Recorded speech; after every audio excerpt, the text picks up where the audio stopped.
Ito na yung tungkol sa nawala yung boses ko. Um, how do you call this? After ng chemotherapy ko, or during my chemotherapy, nawala yung boses ko. As in, I couldn't sing. Yung speaking voice ko was, dati namang hoarse yung boses ko, yung speaking voice ko, paos talaga eh. Pero, mas naging paos pa siya. And I couldn't sing. As in, tinatry ko kumanta kahit mababa lang na song. It was difficult. Nawawala ako sa tono, hindi ko siya makontrol. Nagka-crack yung boses ko, nawala siya. So, napaka-understanding pa rin ng workmate ko and ng boss ko sa bar. Naintindihan nila that I was going through that and hindi nila ako tinanggal. Kaya, thank you very much. Maraming salamat sa inyo. Kasi I remember marami ako na-post yung mga tao. I even posted that I needed work but I only got help from you but as far as work is concerned. Ayan. Tsaka kay Donita Knows, still gave me work si Donita Knows. Sinama niya ako sa mga events niya. Even after the fact na alam niya na medyo nanghihina ako. Dahil nakita naman niya, pagdating sa stage, effort pa din ako. Effort pa rin talaga. I didn't want people to know that I was sick on stage kasi I'm not being paid for people to know that I was going through something, di ba? Kahit naman wala akong sakit, ganun ako eh. Parang kahit may sakit, may pinagdadaanan emotionally, physically, mentally, I never let people know that I was going through stuff kasi I'm not paid to show my emotions about what I'm going through, diba? I mean, you want me to make you happy. So that's what I did. Kaya thank you din Donita Knows, tsaka sa mga pahabs mo dahil pinahabs talaga ako ng money niya ni Donita bilang tulong din. Binigyan niya ako ng work, nagbigay pa siya sa akin. Tapos just recently, I think nung Holy Week, Divine Tetay, maraming salamat sa mga friends. Hindi niyo ako nakalimutan. Despite the fact na hindi tayo masyado nagkakausap ng madalas dahil marami nga ako pinagdadaanan. Dahil pag marami ka pinagdadaanan, yung iba, they confide, gusto nila maraming kausap ako. I kept it to myself. And to some people lang na, yan nga, I didn't want to talk about it much. Dahil habang pinag-uusapan siya, mas lalo akong kinakabahan, mas lalo akong nafe-feel na, shucks, may sakit ako. So I didn't want to talk about it much para feeling ko normal ako. Yon. So anyway, nawala yung boses ko at the time. I couldn't sing. Buti na lang, yung mga sinasama sa akin na events ni Jeff Vasquez, ni Donita Knows, chika lang ang kailangan doon. Although yung kay Jeff, may mga kanta din yun, tsaka kay Donita pala. Pero they didn't mind na I couldn't hit certain notes. They didn't mind na pumipiyok ako. Ang importante sa kanila na nakakachika pa rin with them. So, thank you sa inyo guys. Tapos nun, yung boses ko bumalik lang almost totally. Well, it's not the same. Pero mataas pa rin naman siya. Pero nagka-crack siya sometimes. It's not the same but it's still how I want it to be.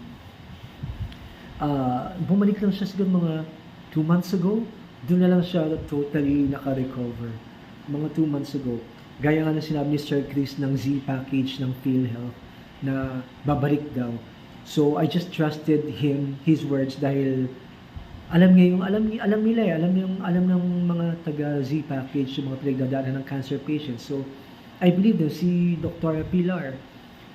So, true enough, bumalik talaga siya. Kaya, salamat sa Diyos. Marami pa akong hindi na-tackle. I don't know which parts of my journey I need to tackle. Pero, kailangan ko pa ng surgery. And, wala pa akong schedule for now. And it's going to be another fight for me. Hindi na naman ako makaka-work. So, hopefully I get more work now that I'm able. Kaya, ayun, siguro it's also a plea for me na sa mga colleagues ko na, guys, tulungan nyo naman ako. I was really a bad person, alam nyo naman yan. Pero, if not, okay naman din. Basta, I need all the support I can get from people for work dahil kailangan ko makaipon. Dahil mahal yung gamutan ko, yung mga gamot ko, some of them hindi ko natitake. Like, naapektuhan nga pala, yun ang hindi ko pa natakil. Naapektuhan ng chemotherapy IV chemotherapy ang liver ko, tsaka platelets ko. So, I was supposed to have 8. It was cut short. Hindi na ginawa yung isa, so naka 7 lang ako. Then, naapektuhan nga yung liver ko. And kailangan ko mag-take nung binigay nila sa akin gamot 3 times a day. It's 80 pesos each. I had to take it 3 times a day, but it came to a point na money was getting depleted na. And I still don't have much work dahil yung mga clients ko before sa events, unfortunately, most of them, turned their backs on me when I announced that I had cancer. Kaya, thank you kay Sir John, kay Madam Cecil Jarongay, dahil kayo yung nagstay na client ko pagdating sa events. Hindi niyo ako pinabayaan, even after the fact that you knew I was sick. Ayun, mahaba pang proseso, but so far, everything's quite back to normal. Nakakapag-walking na ako na malayo ulit. Hindi na ako natutumba. Minsan dati kasi nung nagsisimula pa lang yung chemo ko, nakatayo na ako. Bigla akong parang matutumba because di ko nga nararamdaman yung sahig. So now off balance ako. But now I can walk naman na medyo mas malayo compared to before. And also, mas nakaka-grip na ako ng maayos na mga bagay. Although, up until na pag nag-wake up ako, yung pins and needles persistent. Even now, as I'm talking to you, ayan, as I'm talking, ayan, ano pa rin siya? Pins and needles. Yun yung nararamdaman ko. Tapos pag pinagdikit mo, pins and needles. Yeah, yun yung nararamdaman ko. But, it doesn't bother me as much kasi parang, there are certain things na kailangan mo tanggapin para hindi ka na nila mabother. Dahil pagka isinapuso mo, everyday madidepress ka. So, ayun, I try to keep a positive mind. Also, when I was doing chemotherapy, tumaba ako. You know why? Pag nagki-chemo ka pala, walang lasang food. Lasa siyang, alam mo, pag umumoy ka ng bakal, umumoy ka ng kalawang or bakal, ganun yung amoy and lasa ng food. Anything you eat, yun yung lasa. Wala siyang lasa. It's either that or lasang papel. Basta amoy, iba-iba siya. Parang ako kumakain ng bakal. Pero, alam ko nga kasi na yung chemotherapy, pinapatay nga yung bad cells but also the good cells. So, sabi ko, shucks, manghihina ako nito and ang dami kong iniinom na gamot. So, talagang isinapuso ko na at isinaisip ko na gawin na kumain pa rin kahit walang lasa yung food. So, bago ako magtitake ng meds, I ate. Nagkakanin ako everyday.